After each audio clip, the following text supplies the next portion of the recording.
ready for the sprint. Racing, good line away. Hendricks began okay with Snoz on the inside. Villainous Stride was Knocker Norris. It's driving through. Knocker Norris is looking for the lead and dashed away. Going into second position now was Mountain of Love. They were followed by Hendricks on the inside. All caution. Followed by Snoz. Well back in the race. Drink Driver, Light Iceland. West on Paris. Knocker Norris clear down the side. He's 8 in front. Mountain of Love running a great second from All Caution, but Knocker Norris is going to bolt in and emulate the deed of Elite Estate in 2003. Knocker Norris scores by... So it was a rough rendition back in the year with Knocker Norris. That was at Wenny Park going back to 2008 as we continue on with the flavour of Wentworth Park and we have a look at the sprint final for New South Wales tomorrow night. And the market stands with Jamella Jet on top, $3.10, $3.40 for Good Odds Harada, $6 each of 2 for Good Odds Buddy and Miley Nismo, $6.50 Corborn Marty and $8 for Sorry Scott. And longer odds for the remainder there.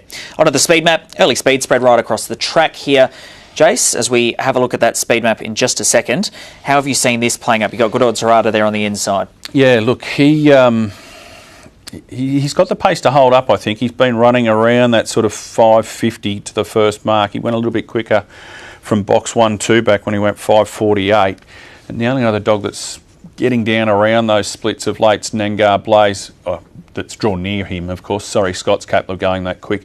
His littermate Good Odds Buddy's just not getting under sort of 5.55, so I don't think he'll worry him, and we know Jamella Jet is not a lid pinger by any stretch, so he'll get every chance from the inside Good Odds Harada. This is Jamella Jet winning his heat from box 5 last week. He is coming out a lot better, that's for sure, and he's, in many respects, he's changed his running style or his box preference as well.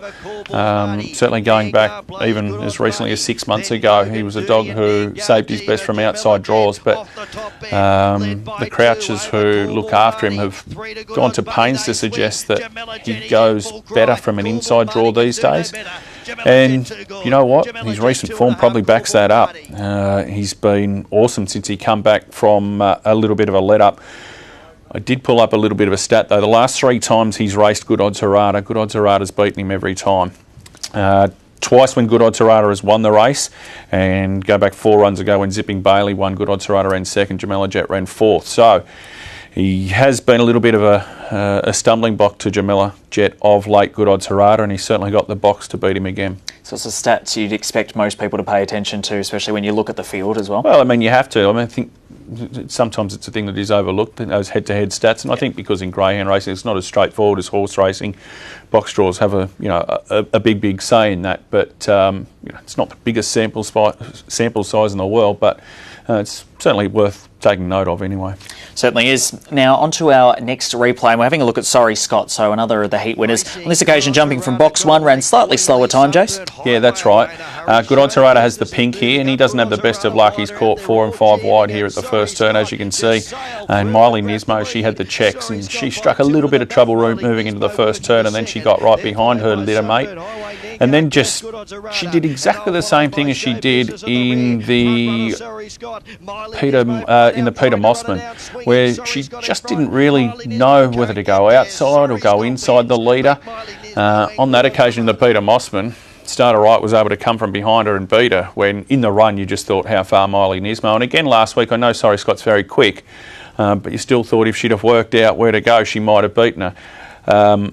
Look, I think that heat there was possibly the stronger of the two. For that reason, I'm going to go with Good Odds Harada. I know he's got the draw, but as I said, coming up against dogs like Jamella Jet, who he's got a good record against, his littermate Good Odds Buddy, who's got a very good record against, and then dogs like Miley Nismo and Sorry Scott, who certainly have got the ability but don't have the draws. So from the inside draw, I think $3.60, $3.50 is a really good price, Good Odds Harada, and I would not be surprised to see him possibly even start favourite over Jamella Jet tomorrow night. I don't think there'll be a lot between them. There's not a lot between them now, but punters really like to get involved with dogs from box 1 in big races, and certainly. I think by the time the night comes around, maybe we could see a shift there. And that adds up with Good Odds Harada from that inside box. It shapes to be a fascinating race. So just quickly on that, we go to box draws now. Of course, leading up to the final in Perth, how much of a role do you think this is going to play for these eastern states and international greyhounds as well, who are seeing a brand new track? These inside boxes, obviously the way to go? Oh, absolutely enormous. I mean, the new track there at Cannington lends itself to inside draws as a rule. It's a real speed-based track as opposed to the old Cannington where it was 5:30 on heavy sand. You really needed a 600-metre dog to win on the old Cannington track, and you needed a dog that railed. If you had a wide-running dog that struggled to get 500 in the old Cannington, you were none. But this track is a little bit more like Sandown, inside draws, a bit more leaderish. So yeah, the draws are going to be highly important, especially the other reason you put forward. A lot of the dogs won't have had a lot of experience. They might get over there a week before. They might be able to have a box-to-box, or they might go out of the 200 boxes depending on where they're at in their preparation. But yeah, local knowledge is going to count for a lot. So that's why we were saying, you know, if a dog like Premium Share was able to get through and draw the red, he may well start favourite. Yeah. Even though I can't remember the all-in market off the top of my head, but I think he's probably on about the 4th or 5th line. So that local form's going to be key. Yeah. And we'll have a look again at those all-in markets as well towards the end of this preview show as well. We've still got Victoria to go. There's plenty to come here on this Greyhound National Preview Show.